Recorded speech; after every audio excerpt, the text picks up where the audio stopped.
Welcome to Spirit's Journey, coming to you live on Truth Frequency Radio and simulcast on Oneness Talk Radio.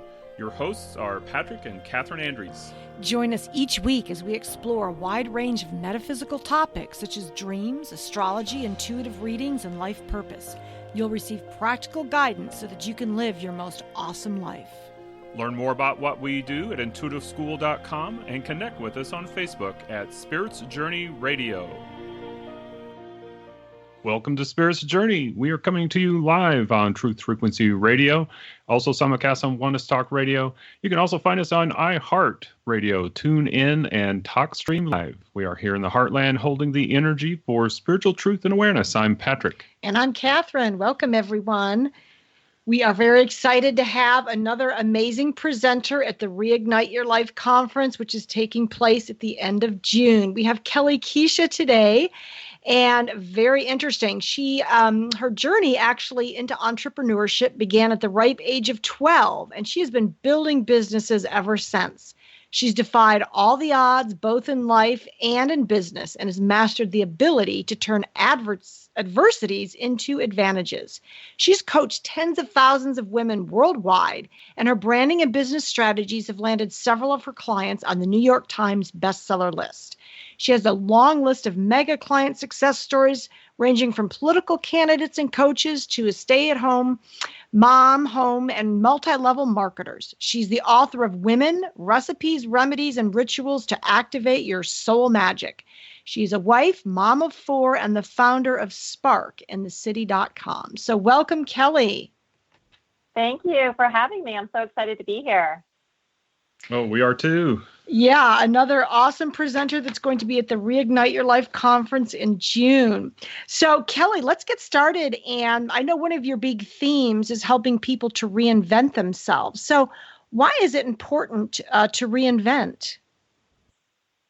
You know, I actually ended up in this industry because after a 3-year-long sabbatical or hibernation or however you want to categorize it, I decided that it was time to help women begin again, because having been a business coach for over 25 years myself, I found it very difficult in today's world of social media and influencer marketing to find my way back.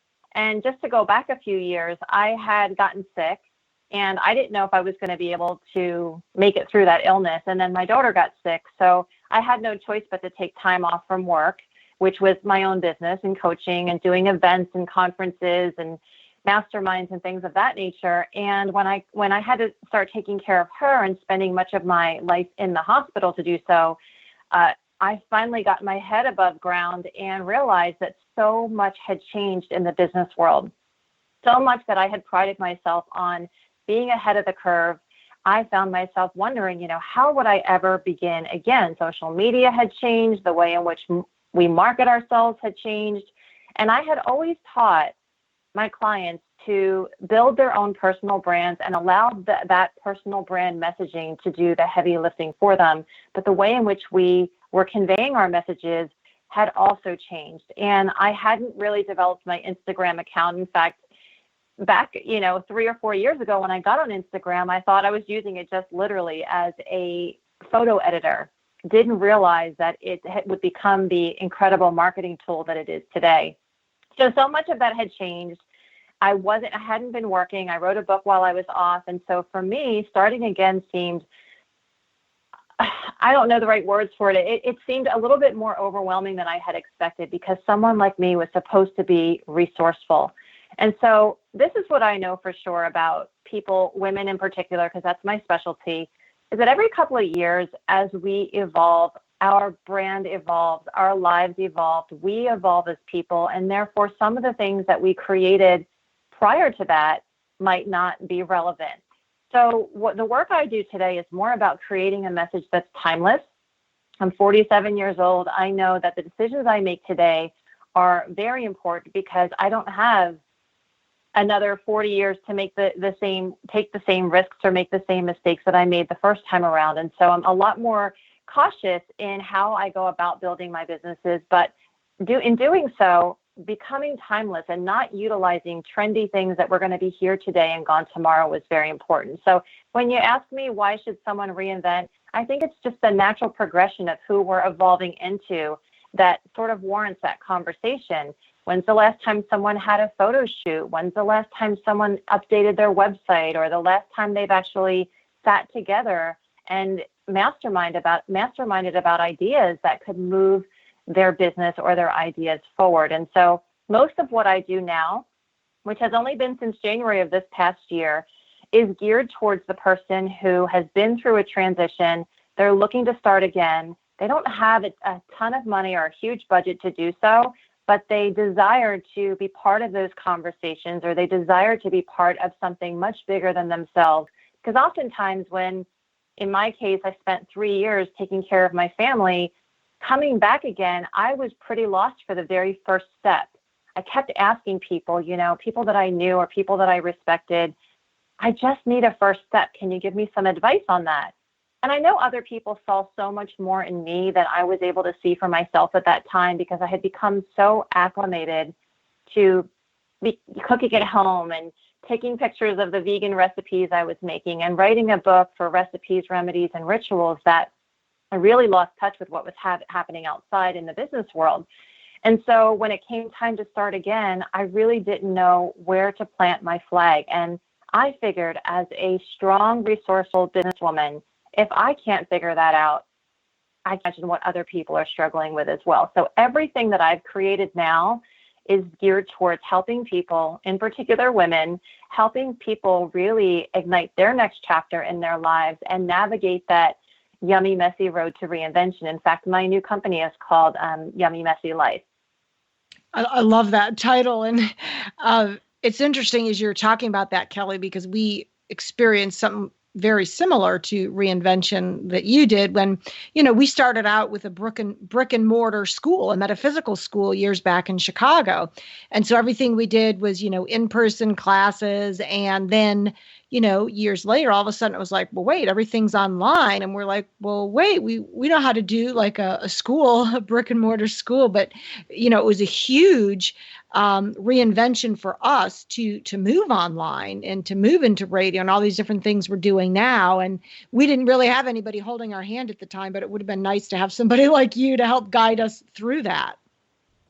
Thank you. Yeah, I kind of felt the same way. And so that's where I believe that masterminds really play a big role in why I started Spark in the City, because masterminding gives you the capability of getting around the table with a bunch of other people who've got ideas that might help to overcome some of the blind spots that you have. But more importantly, the resources that you would need to start again are right there at your fingertips. And that was something I really strongly desired. I love circles. I love community. Community has been a big hallmark for me in my life, because as an adoptee, I was always sort of going about life searching for my family, not my literal family, but searching for people that could fill in those voids that I felt growing up as an adoptee. And so I always wanted to create the environment that I could thrive in. And so that's pretty much what I did. I was an introvert most of my life. So for me, creating the stage rather than asking someone else to be on their stage was always the best bet for me. So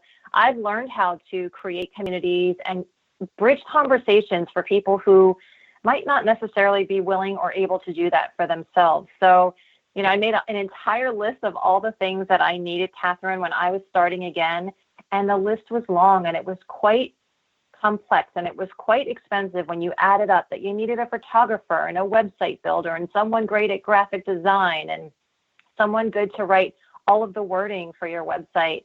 And for me, someone who had done this for other people in many different aspects of branding and reinvention, I found it almost impossible to even write the About Me page on my website. And I had no choice but to rely on other people who would sit with me, that I could in turn sit with them, who respected me because of our level in business together. So I'm a big proponent of bridging conversations in areas that most people don't talk about, talking about the yummy, messy aspects of life, because I think social media paints this grandiose picture that we all have this perfect life.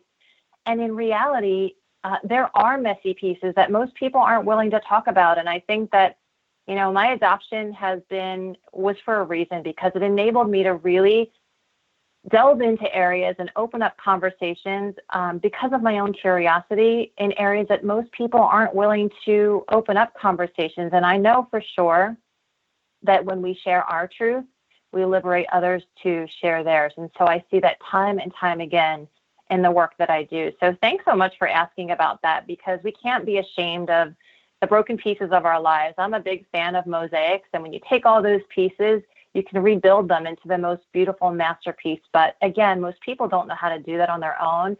And that's what I specialize in. So I love the career path I now am taking because of that 3-year dark night of the soul that I had to go through in order to get to this point. So, Kellie, I really like that image that you described earlier about building this branding image that has sustainability, because I have definitely noticed how technology has increased the speed with which things change. And like you said, sometimes there's new technologies that come in and the early adopters jump in there, and then it's just sort of a flash in the pan kind of a thing. So some of the technologies may not stick around. And we're both in education, and that's one of the things that educators talk about a lot, is that technology and knowledge is accelerating so fast that by the time knowledge filters down into the school systems, that the reality of the business world, when these graduates actually get out into the business world, has changed so much, just because everything is happening so fast. And part of that is due to the technology. And like you said, we've definitely seen a great benefit in the technology, because we're able to do a lot of editing and things on, for example, on our books that we wouldn't have been able to do before. And you talked about the website that, we can get in there and make quick changes for an event or something, where normally we would have had to have hired a web developer and waited, a couple of weeks until they got around to it, and things like that. So there's a lot of benefits to it, but also it's increasing the pace of everything. But I really love that image, because I think that can be useful for everybody in this age of speed. So could you talk a little bit more about that that branding image with longevity that you were talking about? Yeah, so the longevity, the timelessness was a big thing for me, because at 47, I, used to take a lot of risks in business, and I tend to think twice now, after having gotten sick with mercury poisoning and then having a daughter who got sick with Crohn's disease, I realized that, there comes times in your life where you have to take time off. Either you have an illness yourself, or an aging parent, or a child that you have to care for, someone that you love is in hospice. This has happened to me several times over the last few years. And my businesses were not set up, because so much of them revolved around me as a thought leader. They were not set up to sustain without me. In fact, I had a huge event coming up at the Boca Resort when my daughter got sick here in South Florida, and I had to cancel that event. And that was the first time in 20 years that I had to cancel something. And I'll never forget, they asked me, can someone run that event on your behalf? And they absolutely couldn't. So it was very important for me. I had turned a lot of my information into digital products years ago. I used to teach Facebook classes. And all of that information, some of it is relevant today, but so much of it is obsolete now. So what I do now is I help people create systems that are timeless, that the message will still be relevant 20 years from now. And Ignite the Next Chapter is the course curriculum in which I do that through, because there's always going to be a next chapter. And so when you mention about timelessness and sustainability, I was always the girl that had to be ahead of the curve. That was what I always prided myself on. I started buying real estate in my 20s. I bought my first house and my first condo on the beach in my 20s. And I had a very large network marketing business in my early years. And so I felt as though I had spent 10 years in corporate America, from 14 to 24. And at 47, well, actually 44, when I had to take a break, it was as though my life had completely stopped. And I had this overwhelming fear every night when I would go to bed. I'm never going to be able to catch up. I'm never going to be relevant again. And that fear was so consuming, on top of mourning what I used to be and what I used to have. And on top of caring for my daughter, and on top of finding my biological family on Facebook in the midst of all of these crazy little storms that were happening in my life, it all sort of converged and fell apart at the same time. And there was a point in my life where I realized that year, 2 years ago, that you could absolutely have the best year of your life and the worst year of your life, and the best day of your life and the worst day of your life all at the same time. And so that's how I've come up with what I do now and what I inspire other people to do with their transitional moments and their life journey, by taking these pieces. I'm big on the pieces because I'm really good at helping people take all of those pieces, no matter how obscure they are, no matter how messy they are, and bring them all together into a beautiful masterpiece that can at some point be monetizable into their signature work. But that's not the end of the game, because it's one thing to have something that's monetizable. It's an entirely different thing to have something that sustains itself, whether you can or cannot continue to work. And so that's what's top of mind for me and what I help to make top of mind with my clients. Can we somehow turn this into a leverageable educational system like you talked about with the school that you have? How can we duplicate this model? How can we have other people lead or license out the idea that we created, or certify other people to execute, so that things continue to run with or without us? And so I'm all about the magic and mastery that we all possess, but I'm also very business centric in that, how will this sustain if I can't do the work? And I even sign my contracts for events differently now, because when you rent out the Boca Resort for 3 days and you can't host an event, you've got to really think about, okay, I'm going to sign things a little bit differently and make sure that my attorney makes sure that I'm protected. So with all that you said, I resonate greatly with what you talked about with your brick and mortar business, because I do work with a lot of people that have those kind of businesses, and staying ahead of the curve sometimes is a daunting task. And none of us anticipated that we would have to be spending time on Instagram and making sure that we had pretty pictures and filters. And honestly, I'm not really big into that game. I'm still very old school when it comes to face-to-face, making a names list of people that you desire to attract into your life, meditating on that list, and making sure that you put measures in place in your life so that you can make those connections. And like I said, there's about 50% magic and 50% strategy in everything that I do, because I really do believe you have to have both.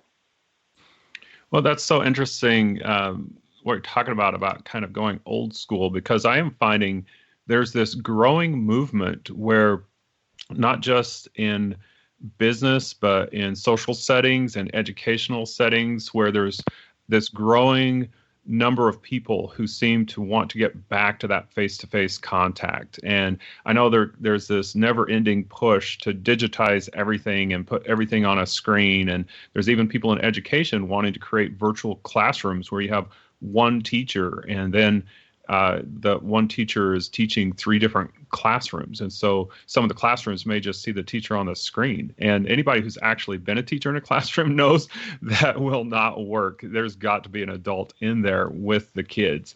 And so there is this need for face-to-face. And I love that you're really going back to that. And so something else too, when you were talking about having the best year and the worst year at the same time, that kind of reminded me of Abraham Hicks, where Abraham Hicks talks a lot about the contrast, and that the contrast actually helps point you in the direction that you really want to be going. So sometimes we really kind of shriek back from that, the adversity and things like that, because we consider them unpleasant. But a lot of times that's where the greatest growth is and the greatest clarity. It helps us focus where we really want to be going.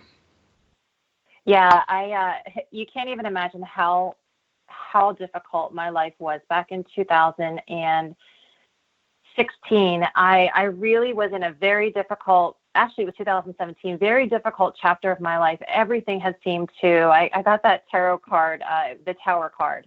The Tower card is where everything is crumbling. And the interesting metaphor that happened was that it was a cold day here in Florida, and my tile floor popped up straight down the entire second floor of my townhouse. The whole thing popped up. So it was just one more message that everything around me was crumbling. That was the same day I pulled that card. And so, yeah, what we have to really understand is that, life couldn't have been any worse at that moment. And then all of a sudden, my family from Iran, I was born all the way across the other side of the world, sent me this message on Facebook. And never in my wildest dreams did I ever think I'd even meet them. I hadn't even really considered the thought of it because I just didn't think it was possible. I had one picture of my biological dad that when he gave me up, the day he gave me up for adoption, and that was it. I never got to meet my mom because she died right after I was born. And so here I am in this worst day of my life, and I get this message on Facebook in the spam folder, and I think that it's, just another person trying to have conversation with me because the English was very broken. I could barely understand what was being said. And then these two pictures came across of me as a baby, and my entire life changed in that moment. And everything that I was attracted to, everything that I was drawn to, just to give you some framework here, my whole house was pink, my website was pink, my whole life was pink, because that was a color of comfort for me as an adoptee. And it was even comical because everything about my life was pink. Thank goodness my husband's colorblind because it didn't have such a bad effect on him. But once I we actually met in Armenia a few months later. And once I went to Armenia and I sat with my family, which I have loads of brothers and sisters, and I sat with them and we broke bread together, I came home and everything in my life now is white. So it's interesting because a lot of the things that antiques and bed and breakfasts and things that I was drawn to sort of fill that void in my life no longer was needed. And I'm giving you the shortened version of the story, but all in all, it revolutionized my life meeting them and realizing that here I thought most of my career had been built on this branding story, that I got good at branding because I was abandoned and left out in school and never invited to the parties. So I got good at learning how to stand out and helping other people stand out. So you can imagine if my entire career was built on that foundation, and then I go to Armenia and I meet with my family, who then says to me, "Where have you been? We've been searching for you for 40 some years. We thought you were coming home when you were 18. I'm like, oh my goodness, wait a second. Wow. I didn't think that I was wanted. So when they said that, in that moment, I knew that my story that I made up in my mind for survival was no longer relevant, and neither was the career that I had spent so much of my life developing. And so even more so, my journey here to where I am now is even more profound, because I think that I had an obsession with pink. I used food as my vice, and none of those things were important to me anymore. I got to learn how to go deep within and find my own wholeness, and then start again. So there's that business side of me. Then there's that inner child that I needed to heal. And then there's the side of me that believes in magic and the mystical world. And, who am I now is the question I kept asking myself. Who am I now? And what do I want to do in the world? And so if it hadn't been for all those painful moments and those years of hibernation, I would have never been able to write the work that I now have released into the world called Ignite the Next Chapter. And I'm so very blessed and proud of that work, because it could have never come to be had I not gone through that difficult period. I think the structure of my life did have to crumble for me to become who I am today. Wow, that's an amazing story. And so, that's a good example of how the technology is helping people make connections, like through Facebook, that you were able to be reunited with your birth family, which is an amazing story. That's awesome. I did want to, before we go on break here, we have a couple of minutes. We talked about the yummy, messy life several times, but could you recap what yummy, messy life might mean for our listeners? Like I said, I predominantly work with women, and I think that there is so much shame. And my husband works a lot with men, so I see this from both genders, but there's so much shame around the difficult parts of our life. The things that, the money challenges, the things that may happen in a relationship, or just so many things that people hold on to related to personal things that they might not want to share with the public. And I believe that I was put here in America, taken away from my family, because I was meant to share a message that no one else was meant to share. And that is that shame cannot exist in the presence of vulnerability. That's what Brene Brown says. I'm a big believer in that. So I will be the poster child for sharing my truth. If you go on my social media, you'll see I do it all day long. Share my own message of messiness, because it's what has helped to liberate other people and give them permission to share theirs. So there are always those two dichotomies in life, that dark and that light piece of us, and most people choose to just stay in the light side so that they don't offend anybody and so that they don't share the messy behind what's really going on. And nothing can be further from the truth. So I believe in sharing it all, and I'm willing to be the person who does that. That is awesome. So we're going to go into a short break here at the bottom of the hour. And so during the break, you can go to the Spirit's Journey page. Keep in mind that Truth Frequency Radio is a listener-supported station. So 50% of your contributions go to Spirit's Journey and 50% go to the station to help us continue offering these amazing programs. And also, you can go to our Spirit's Journey radio page on Facebook so that you can be kept informed of our guests as they come up, as well as be able to participate in the ongoing discussions. So this is Spirit's Journey on Truth Frequency Radio, being simulcast on Oneness Talk Radio, and we will see you on the other side of the break.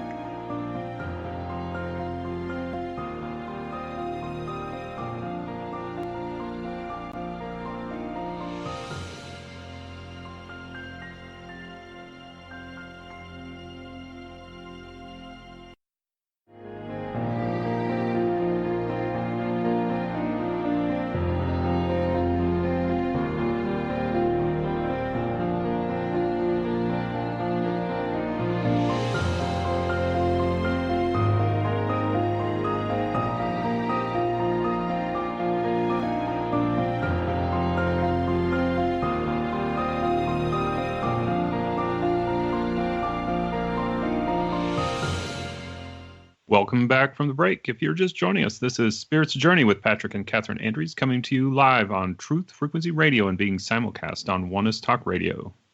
And so we are here today with one of the presenters, Kellie Kuecha, who is going to be at the Reignite Your Light Summit, June 22nd and 23rd in Fort Lauderdale, Florida. They have an amazing lineup of presenters, Robert Mack, Dan Millman, Dee Wallace, among others. So if you are ready to make some big changes in your life, you might want to check out the reigniteyourlightevents.com.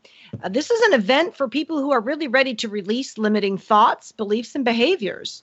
People who are ready to discover why it's important to listen and be willing to follow your inner calling. Live in the light of who you really are and really grasp more peace and purpose in your life. This is going to be an amazing event, and so please consider checking out that site.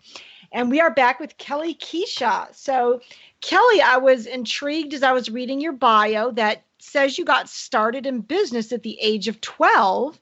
And so I wondered if you could give us a little information about how you got your start in business.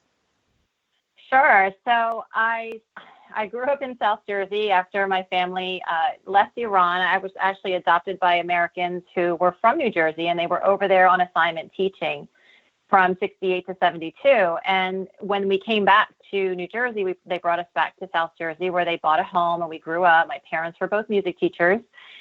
By what I thought was poor back then, I thought we were poor. We didn't really have a whole lot of extras. My mom was a stay-at-home mom, and I always really desired to make my own money.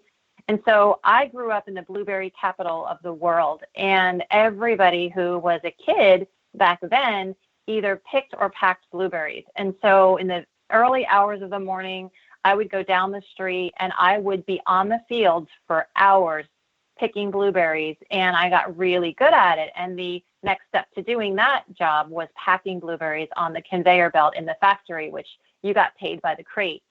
So I got really good at hustling and getting fast at doing that. I would sell candy at school. I would sell pencils.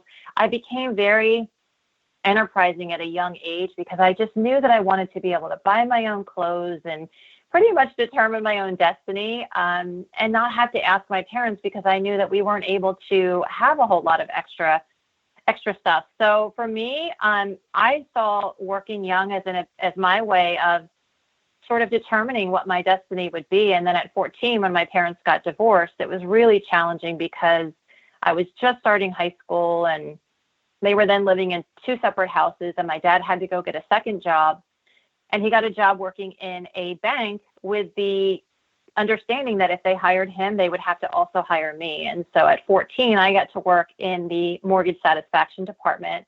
And I would go on to work in accounts receivable and collections until I was 24 years old. So I spent 10 years in corporate America before 24, starting my own business. And that only happened because at 19, after so many years of dealing with a lot of the emotional scarring that happened as a result of my adoption and everything else, my abdominal area, I know that a lot of you will relate to this, my abdominal area had really taken a beating, and I developed cervical cancer and endometriosis at 19. And within that year, went on to have 4 surgeries. So at that point in time at 24, someone had presented to me the option of starting my own business and also becoming educated in the health and nutrition arena. And so I took that opportunity. I left my corporate job, and I would spend the rest of my life at that point being an entrepreneur. And so that's kind of how it all began for me. I knew very early on that I wanted more than just what the status quo was willing to offer me. And so at the time I got the job at the bank, I also worked 2 other jobs in waitressing, and the school bus would drop me off at the bank. I would do a half a day of school in high school. They would drop me off at the bank.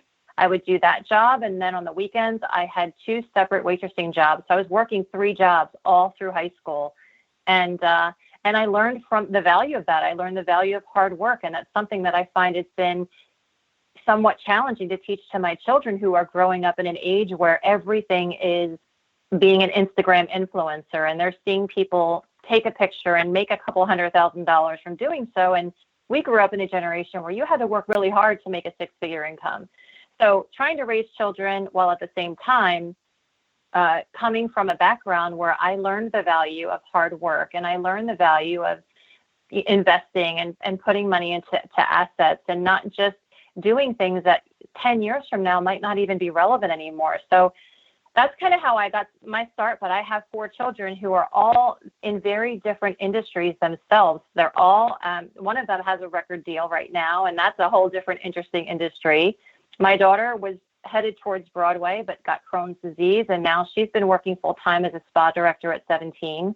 And then we have 2 younger ones who are very enterprising as well, but one's becoming an engineer. So we've got quite a variety of children, and I firmly believe that their path is their own path. And just because when they were born, I saw them as all being entrepreneurs, my younger daughter doesn't want to be an entrepreneur. She loves selling things, but she also knows that she's really good at robotics and engineering. And for that, she's probably going to have to go to school. So it's very interesting because the amount of money it costs to go to school today, I wonder if by the time 3 years turns around and she goes to college, will there even be a classroom anymore? Will there be $300,000-$400,000 in tuition like you spoke about at the beginning of this show? I wonder, because things change so rapidly, what the next 3 years will look like for our children when it comes to nailing down a specialty, but having to pay copious amounts of money and develop student loan debt for doing so. So we're in very interesting times, to say the least. Yeah, I actually heard recently that by the year 2023, about 50% of the colleges and universities will be closed. So wow. I think times are coming, changes are coming for sure. And so it was really interesting that from such a young age, you had this urge to, be independent, make your own money. And so I always look at our past life experiences. So I don't know if you have ever felt like a lot of those impulses you had from a young age were carryovers from a lot of your past lives where you had this entrepreneurial, mindset, and that you just carried that forward. Catherine, I've not gone that route yet. I have not done Akashic Records. I haven't done that yet. I would like to do a rebirthing because I really do need to recreate my birth experience, given that I now know what happened when I was born. But it's interesting that you say that, because from a very early age, I was drawn to Victorian people, that Victorian era.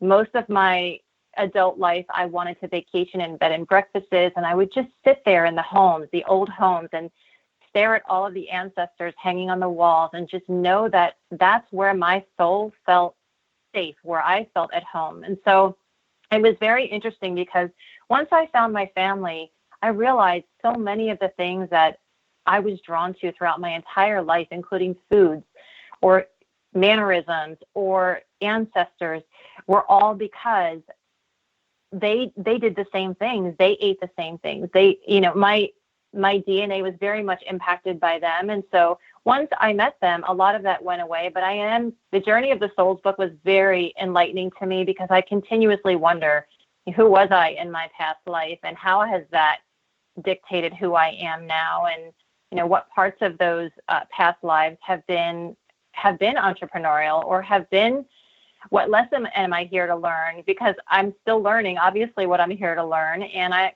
sometimes wonder if my lesson here on this earth is to learn about abandonment and free other people from the difficulty in navigating that path, because you don't just have to be adopted to have abandonment issues. Many, many people struggle with that. And there is a direct correlation scientifically between childhood trauma and inflammatory diseases, and they run rampant in my family. And so I've been working a lot on clearing all of that past karma, all of that past trauma out of my body so that I am not victimized by old beliefs or old karma that is passed down from previous generations. So I love that you took the topic took this turn, because I'm just a big believer in figuring out how we can clear all of the past stuff so that we can live the most optimal life that we can while we're here on this planet. I believe that's such an important point that you bring up, because I'm really glad that we went in this direction too, because so few people realize that our thoughts and the way that we react to our experiences during our lives directly impacts our body. There's so much emphasis on, if something's going wrong in your body, that it must be that you have to have this medication. So people quickly turn to medication to answer everything. And I think part of that is this instant gratification society that is developing around us, where people don't want to take the time to do the soul searching, to do the work necessary to really understand what's going on. So I think you bring up such a great point, and that's a wonderful insight that you had, that the stress and the trauma that you experienced growing up contributed to those digestive problems. And that's one of the reasons why we started doing the intuitive readings years ago, because the past life readings, sometimes people want the entertainment value of the reading, but we always ask for the most significant past life to the present life, and that can change from time to time throughout your lifetime. So if you get one reading this year and maybe get another reading in a couple of years, you'll probably get another lifetime if you're making changes and changing and growing throughout your life, because those lessons, like what you're focused on, it provides a different perspective, and I think it's good to have that kind of broader perspective, that we aren't just these physical bodies running around on this planet and then we die and everything, just blips out of existence. That we had an existence before this lifetime, we will continue to have an existence after this lifetime. And what those are, people don't always agree on, but at the same time, I believe that, the research shows that the majority of people do believe that there is a continuity of existence, that we aren't just these physical bodies running around. So when we look at things like our past lifetimes and realizing, wow, I may not have just experienced this challenge this lifetime, this might be kind of an ongoing lesson, or maybe these challenges that I've had during my lifetime will really lead me somewhere more beneficial, so that I can actually be stronger and have greater wisdom down the road because of these experiences. I think that's really important for people to understand. I do as well. I think that any knowledge that you can acquire, any wisdom that you can acquire about your life journey, and I'm not just speaking about the time I've spent here on Earth, but the entire picture of my life's journey and how I got here and why I'm here and what I'm here to learn. It's intriguing, and I think we should all search for that. And I can tell you, I grew up very religious. My mom was the choir director at church. We grew up Methodist. My dad was the organist. And my sister and I, we were both adopted from different families, but we would sit in the pews, and if we were even slightly whispering, talking, laughing, my dad would look down from that organ, which sat up on the stage, and we knew we were in big trouble when we got home. And so it was always that, which I think really impacted me greatly too, because of the abandonment stuff. Coming home, we knew that there was going to be the belt, we were going to be in trouble. And so as time went on and I grew up and I started doing my own research, my husband and I love to watch Ancient Aliens, and we started doing our own research and discovery and reading, and Journey of the Souls, like I said, was very impactful to me. We realized that we get to choose what we believe in. And most of this, none of us really know anyway. We have to rely on our intuition to really be our truth teller, because none of us really know the answers. However, when I was in that framework of that ideology, I tended to blame outside of myself a lot more for the things that I was experiencing in life. I tended to be much more in the victim role, because I didn't know how to take personal responsibility for the things that were occurring over and over and over again. And now, obviously, I know that things that trigger me or things that continue to keep showing up are things I have to heal within myself. And so, going back to the way in which we eat and medications, that's why I wrote the book that I did, because no one's cooking anymore. No one's eating from the earth. And Medical Medium I'm a big fan of his, and I discovered celery juicing during my sabbatical, and I started juicing it every day, and I watched my body completely transform from ovarian cysts to digestive issues to headaches. So much had changed in my body, and to think that something that grows on the earth, we don't have to actually take a drug. We're so quick, as you said, to just run to the doctor every time we don't feel well, instead of asking our intuition, what's really the root cause of what's happening here? What emotion might be stirring up? I always go to Louise Hay's book, You Can Heal Your Life, because I want to know if my right shoulder hurts, what am I in resistance to, or what's trapped in that area of my body? So if we all really took the time to just ask ourselves what's really happening within me, we would find the answers really are there. But we're so quick to say, I've got a stuffy nose, let me go to the doctor and get on an antibiotic that's going to take years for our body to recover from. And I just really have always taken an opposite approach with my kids. They've grown up very holistically.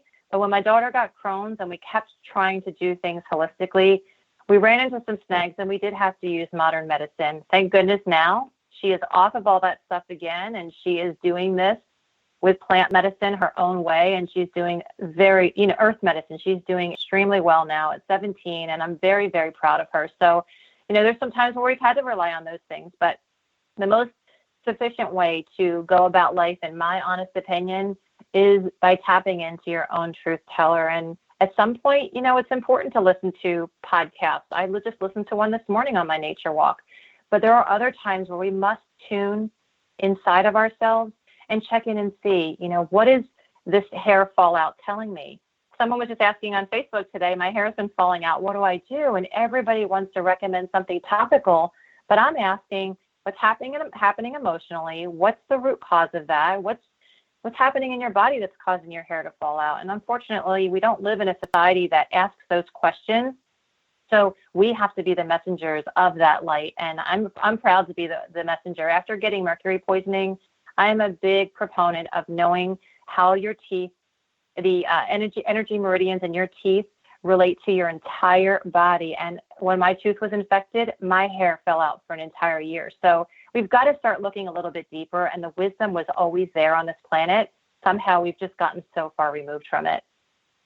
I love that you brought up personal responsibility, because I have found that is really so key. It's accepting responsibility for our own health and our own growth. And I, too, had a similar path as you. I grew up in the Catholic Church. And then as I got into college, I realized that I wasn't really bound by that anymore. As I was growing up, I was expected to go to church with my family. And so I was kind of in that system at the time. But then as I grew and started really examining other cultures and other philosophies, I found there was a lot of truth to be found all over the place. And a lot of it expanded my mind and my perception of what was going on. And then you brought up Louise Hay's book, You Can Heal Your Life. That's an excellent resource if anybody wants to explore that on their own. There's another one too called Permanent Healing by Daniel Conner, and I found that one really good. That one's based on a lot of research done through intuitive health readings, which are very similar to the ones that Catherine and I do. And I have a degree in science, so I like to look at things scientifically in terms of testing them out. That was always kind of my approach. So definitely a lot of scientists would not consider me a typical scientist because of my metaphysical perspective on things. But in terms of just testing things out, I believe that's really the foundation of the scientific approach, is to try it out. And so you can, get one of these books that I mentioned and try it out for yourself. Just observe your thinking, observe what kind of thoughts are going on in your mind, look it up in the book, see if it relates.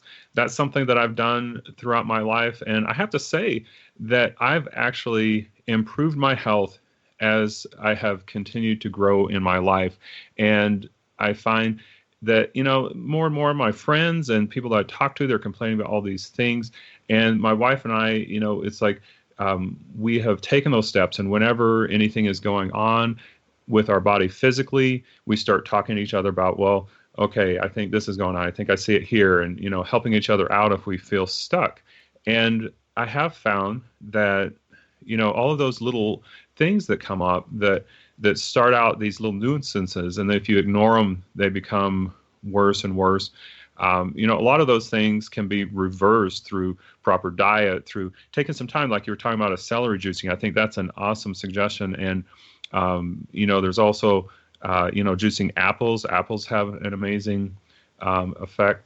So all of those things can really help us out. And then, I consider going to the medical doctor as a backup, like you were talking about. It's not that I would tell people never to go to the doctor, but if, what I'm doing, if I feel like it's getting serious and I'm not making progress, it's a great way to intervene so that, you have that time to make those changes, so to make those permanent changes. So, yeah, that's an awesome point. I'm sure our kitchen cabinets probably look very similar in nature. When you open them up, there's not a bunch of prescription drugs. There's all kinds of remedies, right? Exactly. Right. That's always our first line, is to, try to take care of it naturally. Oils, homeopathics, you name it, we've got it. So, yes. So Kellie, what do you find a lot of your clients are most struggling with right now?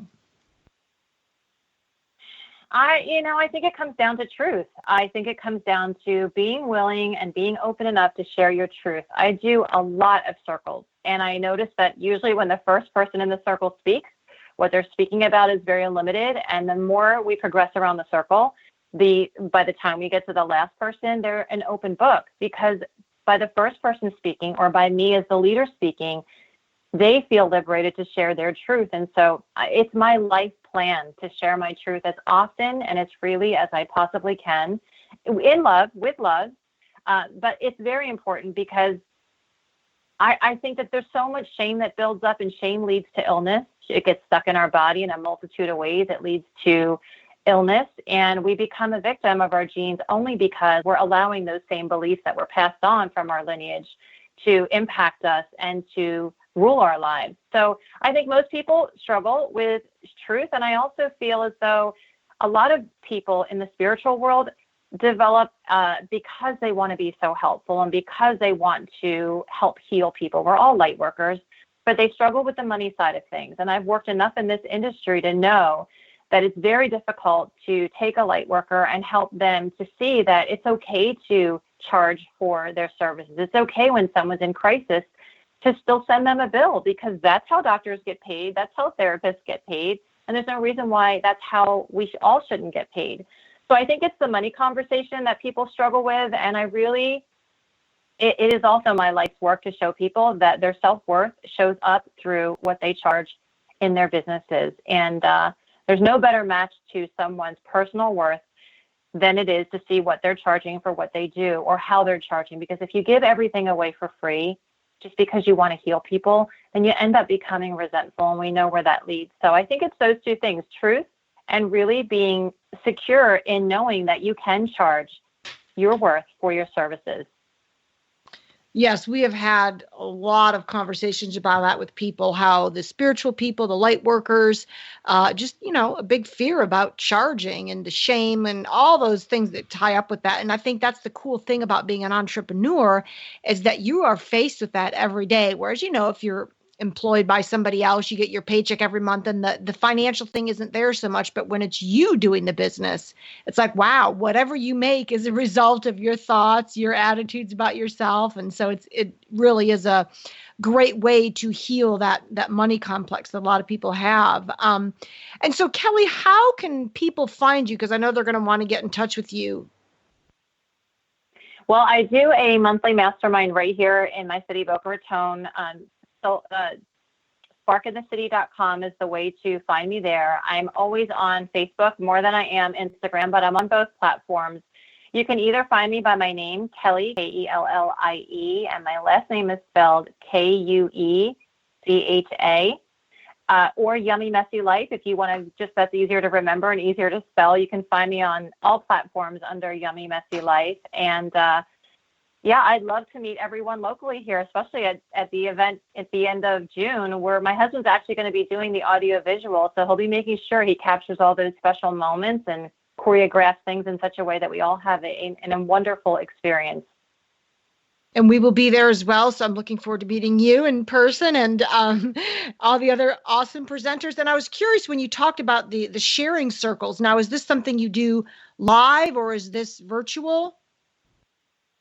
I do. I've done a lot of different types of circles over the years. Even my Spark in the City masterminds are specifically to 6 women in a circle at a table where we're discussing different business ideas. I've done Circle of Love circles where I was desiring a place to go on Sunday when I stopped going to church. And so I did those in a neutral place where we shared ideas based around a common theme. I've done them in lots of different ways, but I don't typically do them virtually because I reserve that for the face-to-face. And in business, I used to always say, when everyone is zigging, you have to zag. And so right now, with everything being so technology-driven, I'm all about going back to the face-to-face and getting in community and getting into circle. And let's talk these things out, because I think that we would air a lot of our grievances if we really just learned to communicate with one another. And we would also save ourselves a ton of money if we just learned how to become more resourceful by opening up our mouths rather than just clicking on our computers and phones all the time. Yeah, I agree totally. Yeah, we need more face-to-face. And the technology is fabulous, but I think that we can make some progress in learning how to use it properly. Well, Kellie, I want to thank you for coming on today. This has been an amazing discussion. So thank you, Kellie. Yeah, we look forward to meeting you in June. Thank you, too. So we love having all of you with us. So please connect with us on Facebook at Spirits Journey Radio and be sure to like our page so that we can be a part of your life. You can also study with us, get a reading from us at intuitiveschool.com. This has been Spirits Journey live on Truth Frequency Radio, simulcast on Oneness Talk Radio. I'm Patrick. And I'm Catherine. Have an awesome week, and we'll catch you next Saturday. Goodbye for now.